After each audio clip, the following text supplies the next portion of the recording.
హిందూగా జీవించాలంటే పన్ను కట్టాల్సిన సమయం. ఈ దేశ శ్రమ బాద్షా పాదాల కింద నలిగిపోతున్న సమయం. ఒక వీరుడు కోసం ప్రకృతి పురుడు పోసుకుంటున్న సమయం.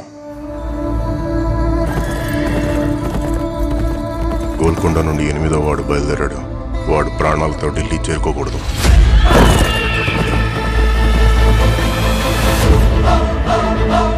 ఇది నేను రాసే చరిత్ర. సింహాసనమా, మరణ శాసనమా?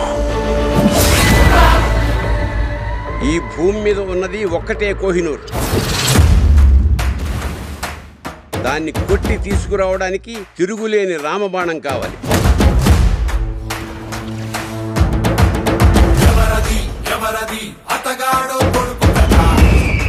ఇప్పటిదాకా మేకల్ని తినే పులిని చూస్తుంటారు.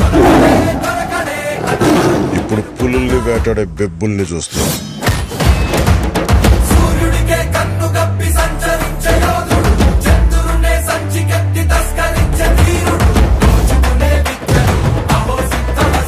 సర్దుకోలేకపోతున్నాను, సాయం చేస్తావా? దశమి రోజు పంచమిని విడిపించాలన్నమాట.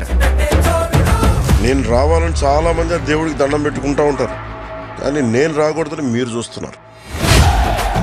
వినాలి, వీరములు చెప్పింది వినాలి.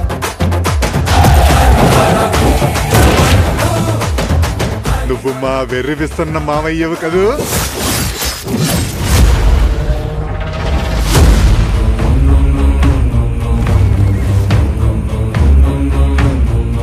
హిందూ దేశం మీద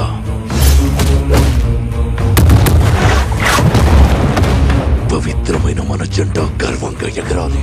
ప్రకృతికి ఇంకో ధర్మం ఉంది ఔరంగజేబ్.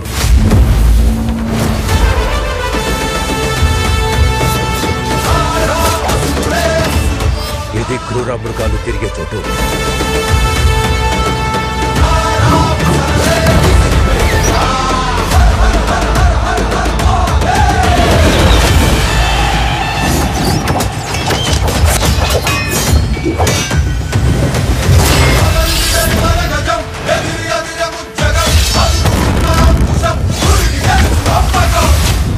ఆంది వచ్చేసింది.